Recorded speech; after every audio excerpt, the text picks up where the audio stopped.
Tibb üzrə fəlsəfə doktoru, parazitoloq, laboratoriya üzrə mütəxəssis, həmçinin qidalanma üzrə mütəxəssis Turan xanım bizlə bərabərdir. Xoş gəlmisiniz. Turan Axundova. Xoş gördük Günay xanım sizləri. Necəsiz? Sağ olun, çox sağ olun. Siz yaxşı olun. Hər zaman yaxşı olasınız. Dəyərli vaxtınızı ayırıb gəldiyiniz üçün təşəkkür eləyirəm. Bilirəm ki, bugün də çox faydalı olacaqsınız və Turan xanımla da çox ürəklə müzakirə edə bilirəm. Dediyim kimi, həyatının uzun illərini həm təhsilə, həm də bu işə həsr eləyən həkimimizdir və bu müddət ərzində 20 ildən çoxdur ki, artıq bu sahədədir.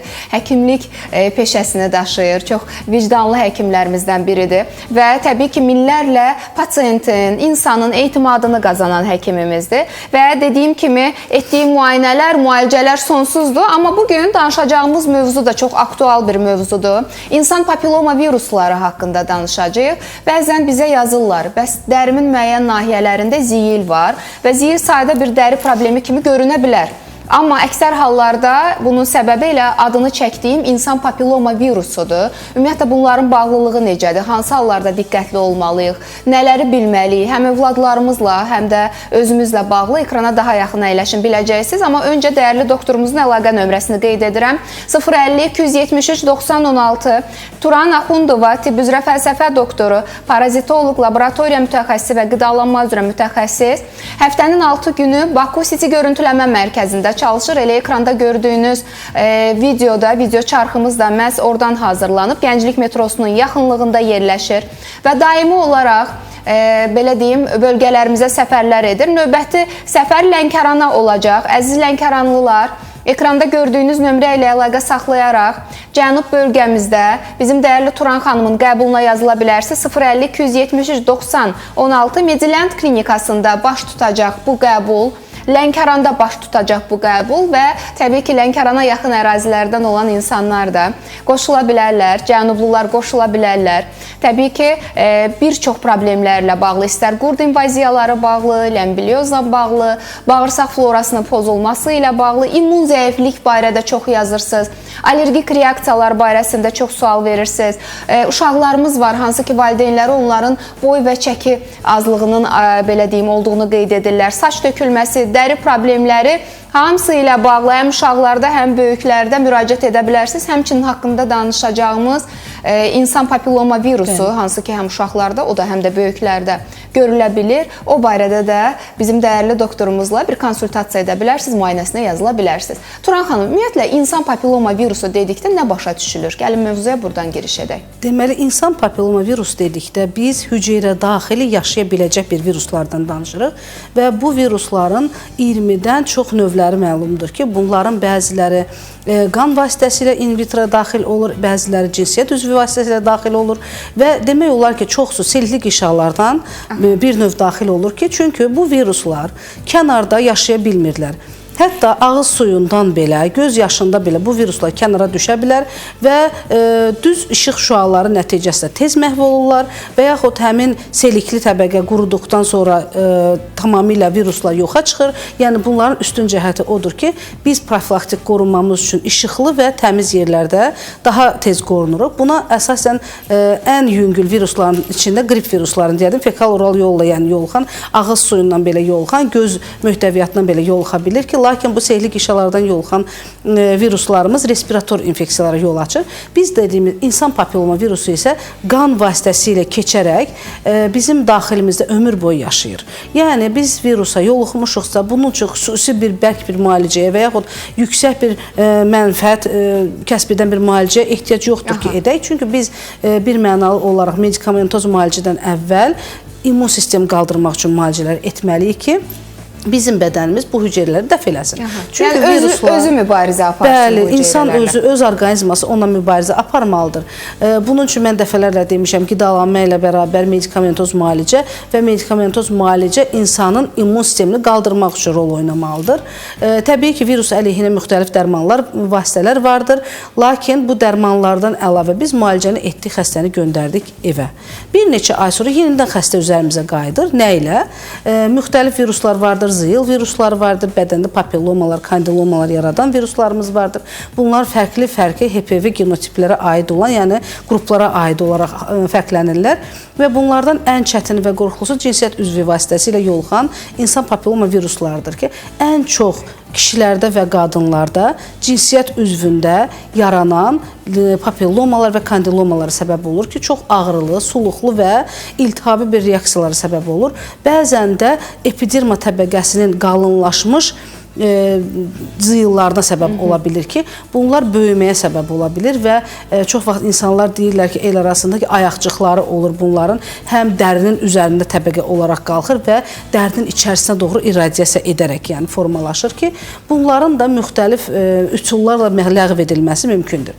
İlk növbədə medikamentoz üsulla immun sistem qaldırılır. Bu zaman bir çox papilloma, kandilomaların gördüklərimizin yoxa çıxması nəzarətdən keçirilir və qalmış zıyıllar və yaxud kandilomalar yandırılaraq lazer vasitəsilə yox edilir ki, bu da tamamilə yəni bu virusun aradan qaldırılması deməkdir. Lakin bu virusun tam qanda məhv edilməsi deyil. Onun üçün insanlar ümumi olaraq, mütəmadi olaraq immun sistemləri nəzarət edilməlidir. Təbii ki, yoxlama metodları fərqlidir. Cinsiyyət üzvündən götürülmüş yaxmalardan PCR-lər vasitəsilə cinsiyyət papilloma virusları yoxlanılır və sehirli qişalardan və in vitro qan vasitəsilə götürülmüş materiallardan isə bədənimizdə olan viruslar, papilloma viruslar yoxlanıla bilər. Bu o demək deyil ki, biz bu saat yoxlanıldıq və papilloma virus bizə qorxunç bir fəsad törədəcəkdir. Hansı halda təhlükəlidir bu papilloma virus? Təhlükəli olar, ikincili infeksiya kimi əgər qalxarsa, immunitet düşərsə, birincili infeksiyaya yoluxarsa da və yaxud immun sistem tam düşərsə, anemiyalar nəticəsində digər qurd invaziyaları nəticəsində bir mənalı olaraq bədəndən, əldən, dodaqdan belə zıyılların çıxması müşahidə olunur. Əsasən uşaqlarda bu müşahidə olunur ki, valideynlər qorxaraq yaxınlaşır ki, zıyıl var. Və biz zıyılın mənbəyini biz mədə-bağırsaqda axtarırıq birinci növbədə. Çünki əldə, ayaqlarda və yaxud da istər qoltuq altında, istər dərinin müxtəlif təbəqələrində bu zıyıllara çox rast gəlinə bilər. Zıyıllar rast gələrkən biz bunu birinci gedib yandırtdırmaqla məşğul oluruq. Bu bizim ən axırıncı metodumuzdur. Əslində bunu yandırmamaqdan öncə bunun müalicəsi ilə məşğul olub və onu yaradacaq immun səbəbi aradan qaldırmalıyıq ki, bəlkə bir qurd invaziyası, bəlkə bir göbələk infeksiyası və yaxud da qidalanma pozğunluğu nəticəsində immunitetimiz düşübdür. Yəni, altda yatan səbəb nədir ki, bu yaranıb? Bəli, biz ən sonuncu metodumuz dediyimiz kimi yandırma və ya qurudularaq ləğv edilməsi deməkdir ki, biz bunu ilkin edirik və başlayırıq bunu yaymağa. Və biz yandırdığımız yerdən də əlavə başqa yerlərdən başlayır zıyıllar çıxmağa. Nəzərə alaq uşaqdır və onu qaşıyacaq, əli ilə qoparmağa çalışacaq, və yaxud da oynadacaq və beləcə bütün bədəninə yayılacaq. Çox elə suallarımız gəlir, yəni pasientlər tərəfindən ki, bəs yandırdıq və yaxud türkəçari metodlardan istifadə etdik. Qoparanlar da var, Turan xanım. Bəli, apteklərdən alınmış, müxtəlif vasitələr üzərinə apteklərdən alıb qoyaraq onları qurutmaq istəyirlər. Bu zaman onlar daha da yaymış olur. Çünki bunun daxilində bir mənbə vardır ki, bunu vadar edir və dəri təbəqəsi üzərinə çıxardır. Bax, siz həm də laboratoriya üzrə mütəxəssissiniz. Laborator analizlə, hansı analizlərlə biz HPV-ni müəyyənləşdirə bilirik ki, bizdə və yaxud da övladımızda bu insan papilloma virusları var. Dediyim kimi, bayaq cinsiyyət üzvünün sehirli yaxmalarından PCR-lər vasitəsilə bəs uşaqlarda, doktor? Uşaqlarda qan vasitəsilə. Yalnız sehirli qişalar və qan vasitəsilə bunu təyin etmək olur. Heç təyin etməsək belə immun sistemi araşdıraraq, qurd invaziyasını araşdıraraq, zaten zıyıl viruslarımız bizim dərimizdə varsa da o göstərir kəndisini.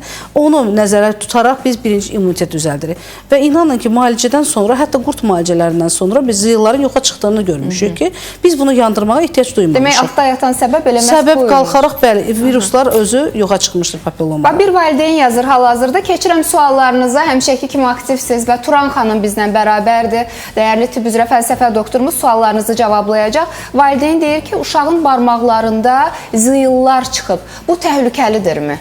Dediyim kimi, təhlükəli yoluxdurması ilə bağlı təhlükəlidir. Həmin zıyılları qopardarsa, suluqlayarsa, iltihablanarsa, digər bir uşaqlara və yaxud böyükləri keçmə ehtimalı vardır. Bir. İkinci, özünə təbii ki, həm vizual görüntüdə, həm də narahatçılıqlar törədə bilər dəri üzərində. Amma yəni qorxulu bir durum deyil, çünki bunun da bir müalicəsi vardır. Dediyim kimi, immun sistem qaldırıcılardır və yaxud da digər parazitlərin yoxlanılmasıdır, mədə-bağırsağın düzəldilməsi. Bununla biz onları tam yox edə bilirik. Və bir ailə yazır, deyir, bizim ailənin bir neçə üzvündə birdən-birə zıyıl əmələ gəldi. İndi biz nə etməliyik? Əslində mövzumuz yerinə düşdü. Çoxdur bax bu sayda zıyıllardan əziyyət çəkən insanlar. Dediyim kimi, birinci növbədə bədən araşdırılmalıdır. HPV-miz, zaten zıyıl viruslarımızın olduğu bəllidir. İnsan orqanizmi hematoloji olaraq araşdırılmalıdır. In vitro müayinələr olunmalıdır və mütləq parazit müayinələri olunmalıdır ki, HPV-miz nə dərəcədə olacaq və artacaqmı bunu müəyyən edək. Turan xanım, zıyılların çıxması artıq həkimə müraciət üçün bir göstərişdir. Əlbəttə.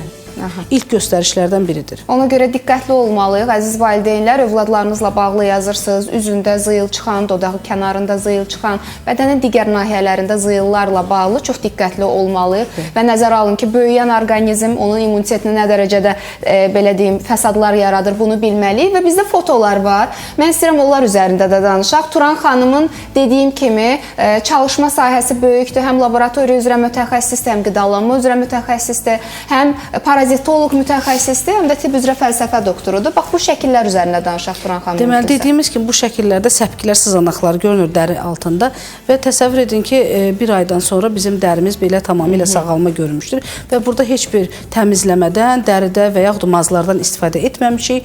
Sadəcə yenə dediyim kimi daxili müalicələr edərək və daxildə olan parazitləri məhv edərək biz bu sonuca ulaşmışıq. Yalnız daxili müalicə, nə gözəl, çox gözəl nəticədir. Bəli, biz bahalı bir mazlardan istifadə edərək adını çəkmirəm. Yəni biz dəri üzərindən bir fəsadı aradan qaldırmaq istəyə bilərik, amma bu daxildən yenə üzə verir. Bəli, və bu çıxış yoludur. Çıxış yolu deyil, bəli. Təbii ki, özdə bu müraciətlər, hansı ki, allergik müraciətlər var bizdə, onlar çox uzun müddətli keçən bir prosesdir. Xəstələr gedir, yenə qaydılar, doktor yenə çıxdı sızanaqlarım. Təbii ki, bu çıxacaqdır. Birinci, həyat tərzi dəyişdirilməlidir, qidalanma tempi dəyişdirilməlidir, bol-bol maye qəbulundan istifadə olunmalıdır. Medikamentoz üsul bizim üçün müəyyən bir dövr ərzindədir. Təbii ki, siz sonradan da bunlara riayət etməlisiniz ki, bu sızanaqlarımızın qarşısı alınsın. Və mən bilirəm ki, Turan xanıma müraciət edən hər bir pasiyent yaşından asılı olmayaraq ətraflı şəkildə müayinə olunur, onun haqqında anamnez toplanılır və ona görə də belə gözəl nəticələr əldə olunur. Növbəti fotolara baxaq zəhmət olmasa. Bəli, burada nədən söhbət gedir? Deməli, bel dərisi üzərində baxın o qızartılı, suluqlu elə ləkələrin və qaşınmanın olması müşahidə olmuşdur. Cavan oğlandır 17 yaşında və bu paltardan və yaxud da dırnaqlardan sürtündüyü hər hansı bir yerdən keçmə ehtimalı çoxdur. Yuyucu vasitələrdən də olur bəzən, hansı ki, dəridə yarada bilir. Vasitələr bu dövrdə çox az miqdarda bizə təsadüf olunur. Ən çox təzə alınmış paltarlarda təsadüf olunur ki, yuyulmadan geyinəndə. Bəli. İlk aldığımız paltarları ilk dəfə yuyub geyinmək lazımdır. Və geyinmədikdə belə bir hal baş verir. Çünki anamnezlərdə hardan yoluxursunuz deyəndə 6 ay, 1 ildir bu şeylər baş verir və yaxud nahiyəvi belə qızartıların olması ən çox dedikləri yadda qalan bir situasiya odur ki, ilk paltarı yumadan geyinmişik. Diqqət edəcəyimiz daha bir məqam. Qorxularımızın içinə biri də əlavə olundu, diqqətli olmalıyıq. Növbəti foto, amma ən əsası məlumatlandıq. Deməli, 1 yaşdan aşağı uşaqlarda belə bir başda kəpəklənmənin olmasıdır. Bunu biz 2 ay, 3 ay müalicə etdik. Təbii ki, bütün dəri formalaşdı, saç tökülmə, alopesiyalar var idi, hətta bunlar hamısı yox edildi. Yəni, biz uşaqlar dedikdə belə, biz göbələk xəstəliyinə rast gələ bilirikmişik. Yəni, çox adam deyir ki, uşaqdır, burada nəcib göbələk. Hardan yoluxma oldu, bəli, amma olur. Təbii ki, bu uşağın anada və atada da bu proseslər olduğu üçün biz araşdırmanı ailəvi etdik ki, hardan yoluxma baş verir və təsadüfən ananın dırnağında belə bir prosesin olduğu, göbələyin olduğu. Bəlkə də elə başını yuyanda filan dərsinə keçirib ola bilər. Yəni, bu şeylər keçid ola bilər. Nəmli yerlərdən daha çox keçid ola bilər. Təsəvvür edirəm, uşaq necə əziyyət çəkib, saçlar hansı vəziyyətdə. Şükür, bax, indi sonraki vəziyyətdə ekranda görürük. Çox gözəl bir effekt verdi. Əllərinizə sağlıq. Çox sağ olun. Növbəti fotoya baxaq zəhmət olmasa. Aha, burada da səpkilər. Allergiya, bəli, cavan qızlarda, oğlanlarda təsəvvür edin, kəskin şəkildə başlamış allergik proseslər, allergik dermatit, övrə demək olar, ekzema demək olar. Bunları hər cür həkimlər adlandıra bilirlər keçəndə, lakin bunun bir mənalı səbəbi bağırsaq. Bağırsaq müalicəsi etdikdən sonra biz ümumi nəticəyə gəlmişik. Yəni, gördüyünüz kimi, o həvəskar nəticəsində bunu şəxs özü düzəldib mənə göndərmişdir, çox sağ olsun ki, yəni quruyandan sonra, baxın, orada tünd ləkələrin sadəcə qalması müşahidə olunur ki, o da mütəmadi olaraq keçib gedəcəkdir. Bəli, yavaş-yavaş o da keçəcək. Və növbəti foto çoxdur, görürsünüz, burada da allergik dermatitdir. Bəli, allergik dermatitdir, lakin səbəblərində araşdıranda öd qatılıqları belə aşkar olunmuşdur. Çünki allergiya dedikdə biz yalnız antihistamin maddələrdən istifadə edib allergiyanı sakitləşdirmirik. Birinci növbədə allergiyanı yaradan səbəb virusun, infeksiyanın, göbələyin və yaxud qurd invaziyasının olduğu araşdırılır və orqanizmin özü araşdırılır funksiyon olaraq. Bəlkə bizim heç bir qurdumuz yoxdur və bu qurd yoxdursa bizim böyrəyimiz, qaraciyərimiz və yaxud bağırsağımızın dizbakteriozu bu funksiyanı yaradıb bizim üçün veribdir. Əslində allergiya olmaq çox xoşbəxt bir haldır ki, mən həmişə insanlara deyirəm ki, bizim dərimizin üzərinə çıxan bizi bilmənalı nida işarəsində xəstəliklərin üzə verdiyini göstərir və biz bunun üzərindən keçməyə məlumatlandırır da, siqnal verir. Bəli, siqnal vermədikdə artıq qaraciyər hepatozlarına səbəb ola bilər, piylənməsinə səbəb ola bilər, steatoza səbəb ola bilər, böyrək funksiyalarının pozulmasına səbəb ola bilər, mədə-bağırsaq disbakteriozunun artıq gastroenteroloji problemlərə səbəb ola bilər ki, biz bunları görə bilmirik. Lakin bu dəri səpkiləri bizə mütəmadi olaraq göstərici verir. Növbətisinə də baxaq zəhmət olmasa. Bəli, burada da bir balamızdır. Deməli, burada da bəli, bütün bədəndə belə bir proses baş vermişdir. Əsasən mən bunun virusların araşdırılması ilə baxdıq ki, heç bir qurd invaziyası yox idi. Lakin şəxsdə qızartılar, suluqlar və dodaq ətrafında qurumalar müşahidə olunmuşdur. Hətta kəpəklənmələrdə virus əleyhinə müalicəmiz nəticəsində belə bir bax, belə nəticə, gözəl, bəli. 10 gün sonra 10 gün özləri. sonra, Yəni bəli. çox qısa müddət ərzində gözəl nəticələr. Dəyərli Turan xanıma müraciət eləyə bilərsiniz. Tibb üzrə fəlsəfə doktoru, parazitoloq, laboratoriya mütəxəssisi və qidalanma üzrə mütəxəssis və müalicə əsnasında təbii ki, sizin qidanızla da bağlı çox dəyərli məsləhətlər verəcək. Xüsusən o uşaqlar ki, boydan çəkidən geri qalır, immunitet yetməzliyi var, ilin 12 ayı deyirsiniz, xəstədirlər, narahatdırlar və yaxud da öskürürlər. Bax, qaşınma ilə bağlı yazanlar var, barmaqlarım qaşınır, dərim qaşınır.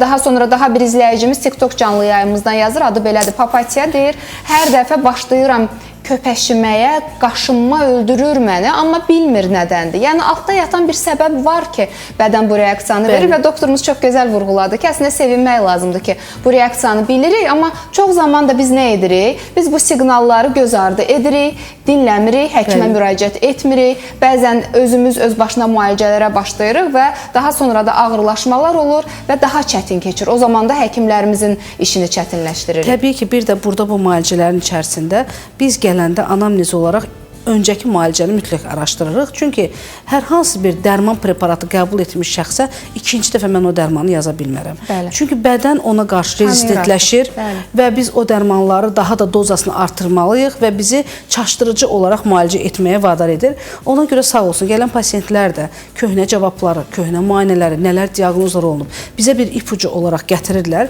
Təbii ki, ondan sonra biz yeni müalicə metodları və müayinə metodlarını şübhələndiyimiz yöndə aparırıq. Yəni, illa ki, bütün müayinələr götürülsün, deyil. İnsana individual yanaşılır ki, hər insanın nə xəstəliyinə uyğun olarsa, o xəstəlik üzrə araşdırmalar gedir, funksional olaraq araşdırma gedir. Yaxşı, bir allergiyadır, gəlibdir, bir allergik reaksiyanı, immunoglobulinləri götürə bilərik biz, amma bu bizə yetərli cavab deyil. İmmunoglobulinlərin yüksəlməsini belə yaradacaq bizim özümüzün bakterial və yaxud virus infeksiyalarımız və yaxud parazit infeksiyalarımız ola bilər. Bəli. Bunlar ümumi araşdırılmalıdır ki, tam dəqiq diaqnoz qoyulsun. Və ötən verilişimizdə biz hətta bizim dəyərli Turan xanımın müəyyən uroloji xəstəliklərdə, ginekoloji xəstəliyini deyə bilərsiniz ki, ginekoloq deyil və yaxud da uroloq deyil, amma laboratoriya üzrə mütəxəssisdir. Biz diaqnozları biz veririk onlara, bəli. Uzun illər ərzində müxtəlif həkimlərə gedib, müxtəlif dərman preparatları qəbul edən, amma doğru diaqnozu tapmayan insanlar var. Bax, sistitlərdən əziyyət çəkənlər, müəyyən qaşınmalardan əziyyət çəkənlər, həm qadınlarda, həm kişilərdə nəzərdə tuturam. Onlar da Turan xanıma müraciət eləyə bilərlər. Təbii ki, yenə dediyim kimi, laboratoriya elə bir sahədir ki, ona cərrahın belə ehtiyacı olur, endokrinoloqun ehtiyacı olur. Bütün terapevtlərin, infeksiyanın sırf laboratoriyadan asılı olduğu üçün bunun araşdırılmasını biz laboratoriya həkimlər daha dəqiq bilməliyik və araşdırmalıyıq. Yenə dediyim kimi, gələn xəstələrin biomaterialın götürülməsindən tutmuş, materialların işlənməsinə belə qədər proseslər düzgün olmalıdır. İstər qan alma metodunda orqanizmin özü düzgün gəlməlidir. Bakteriyaların araşdırılmasında insanlar antibiotiklərdən istifadə edərək yaxınlaşmamalıdırlar laboratoriyaya. Çünki biz hər hansı bir bakteriyanın müayinəsində onu tapmaya bilərik. Çünki bizim qanımızda artıq dərman preparatları var və onları key etmiş vəziyyətdədir və yaxud müvəqqəti yox etmiş vəziyyətdədir.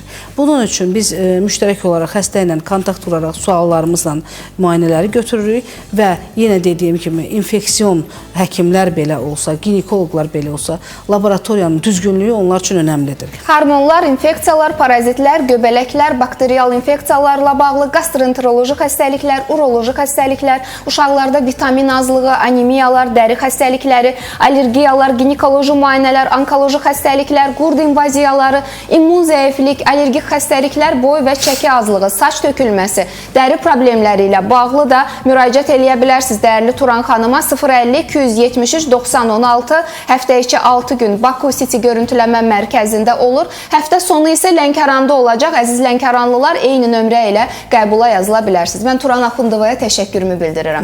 Minnətdaram sizə. Bir daha qeyd edim, tibb üzrə fəlsəfə doktoru, parazitoloq, laboratoriya üzrə mütəxəssis, qidalanma üzrə mütəxəssis Turan Axundova bizlə bərabər idi. Biz isə ATV Xəbərin günorta buraxılışını izləyirik. ATV Xəbərin günorta buraxılışından sonra aritmoloq, kardioloq Günay Rəhimova qonağımız olacaq. Ekrana daha yaxın əyləşin.